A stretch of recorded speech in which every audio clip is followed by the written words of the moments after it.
Hello viewers, this side Dr. Deepika Singh and welcome back to Pharmacy Learning video, and today we are going to discuss on the topic what is the difference between pandemic and epidemic, endemic and an outbreak।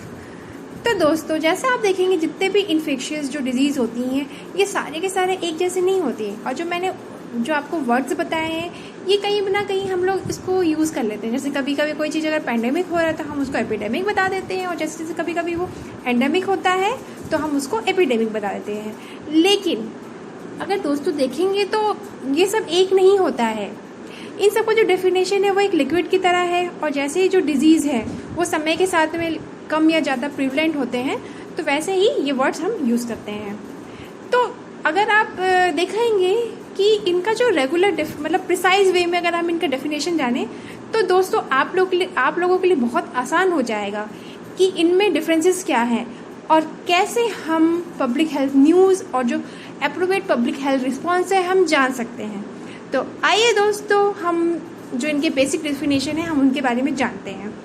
तो जो ये epidemic है वो है क्या actually में? तो जो एपिडेमिक जो है वो ऐसी बीमारी है जो किसी कम्युनिटी, पॉपुलेशन, रीजन में बहुत ज़्यादा लोगों को अफेक्ट करती है।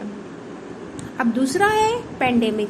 तो पेंडेमिक जो होता है वो एक एपिडेमिक है जो मल्टीपल कंट्रीज और कॉन्टिनेंट में फैलती है। अब तीसरा ये एंडेमिक क्या होता है? तो एंडेमिक भी ऐसे कुछ है नहीं, पर हम इसको कह सकते हैं कि ये कुछ पर्टिकुलर पीपल या कंट्री को ये बिलोंग करती है। अब आइए जानते हैं कि ये आउटब्रेक क्या है। तो आउटब्रेक क्या है? जैसे ही आपका जो नंबर ऑफ एंडेमिक केसेस है वो जब बढ़ता है तो उससे ज़्यादा जो होता है एंटिसिपेटेड इंक्रीज जो होता है तो उसको हम आउटब्रेक कहते हैं। तो हम सिंपल कह सकते हैं कि किसी न्यू एरिया में ये सिंगल केस हो सकता है, और अगर ये कंट्रोल नहीं हुआ तो ये आउटब्रेक कब एपिडेमिक बन जाता है ये कोई नहीं जान सकता। अब ये तो मेरे ख्याल से डेफिनेशन आपको क्लियर हो गया है, लेकिन अब हम लोग ये जानते हैं, हम अब एक दूसरे को कंपैरिजन करते हैं। तो पहले हम ये जानते हैं कि ये एपिडेमिक वर्सेस पैंडेमिक क्या होता है। तो जैसे कि आप देखेंगे एंडेमिक का वो पैंडेमिक बन गया, मतलब जो ई है वो कब पी बन गया। तो आप सिंपली कह सकते हैं पैंडेमिक इज अ पासपोर्ट, और पैंडेमिक क्या है? जब एपिडेमिक ट्रेवल करता है तो वही आगे चल के पैंडेमिक बन जाता है। तो अब दूसरा हम जानते हैं कि ये एपिडेमिक वर्सेस एंडेमिक क्या है। तो फ्रेंड्स, जो एपिडेमिक होती है वो एक्टिवली स्प्रेड होता है, और आप देखेंगे जो हम लोग एक्सपेक्ट भी नहीं करते हैं उससे फार बहुत ही हाई नंबर के साथ में ये एक्सीड होता है, ये जो डिजीज़ होती हैं।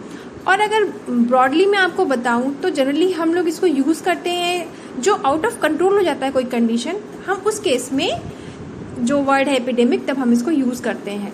तो जैसा कि आप एग्जांपल ले सकते हैं ओपियोइड एपिडेमिक।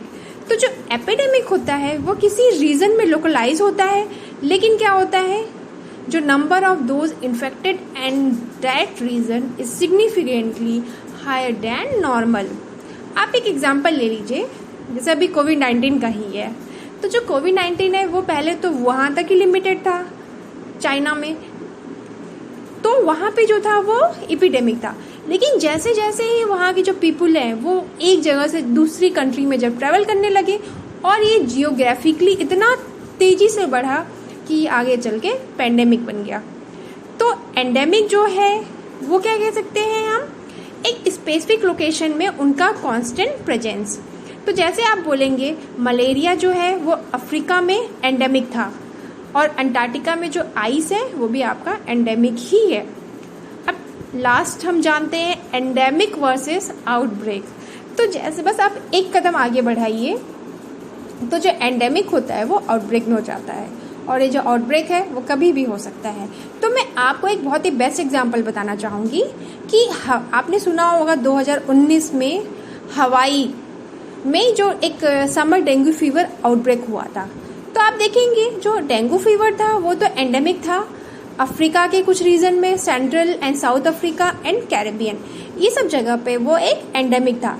लेकिन क्या हुआ, मॉस्किटो जो इन एरिया में थे वो डेंगू फीवर को कैरी कर रहे थे और ट्रांसमिट हो रहे थे एक पर्सन से दूसरे पर्सन में।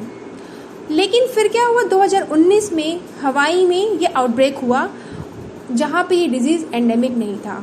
इसका मतलब हम ये कह सकते हैं कि जो इन्फेक्टेड पर्सन है वो इस बिग आइलैंड में आया और मॉस्किटो के थ्रू, मतलब मच्छर के द्वारा काटा गया, और ये जो इंसेक्ट है वो transfer the disease to other individual, मतलब फिर ये जो डिजीज़ है वो इन इंसेक्ट्स की वजह से एक जगह से दूसरी जगह पे आया और ये आगे चल के आउटब्रेक बन गया। तो मेरे ख्याल से आज आपको ये सारे टर्म्स में जो कन्फ्यूज़न है शायद दूर हो गया होगा कि ये सब एक दूसरे से इंटरलेटेड तो हैं, लेकिन थोड़ा बहुत ये डिफरेंस है इनके अंदर कि ये आगे चल के कब ये एंडेमिक बन जाते हैं, कब ये पैंडेमिक बन जाते हैं। लेकिन अगर आप देखेंगे तो इनके लिए जो ट्रीटमेंट्स और जो measures to control in all the places लिया जाता है। तो मतलब ये जो डिजीज़ है ये कब फैलना स्टार्ट हो जाते हैं, कब इनका फ्लेयर अप होता है, ये कोई नहीं कह सकता है कि कब कोई डिजीज़ बड़ा हो जाता है, कब वो कंट्रोल हो जाता है। तो मेरे ख्याल से दोस्तों आज आपको क्लियर हो गया होगा कि ये जितने भी टर्म्स हैं इनके बीच में डिफरेंसेस क्या हैं। तो फ्रेंड्स, अगर आपको मेरा वीडियो पसंद आया तो please please please share and subscribe my channel.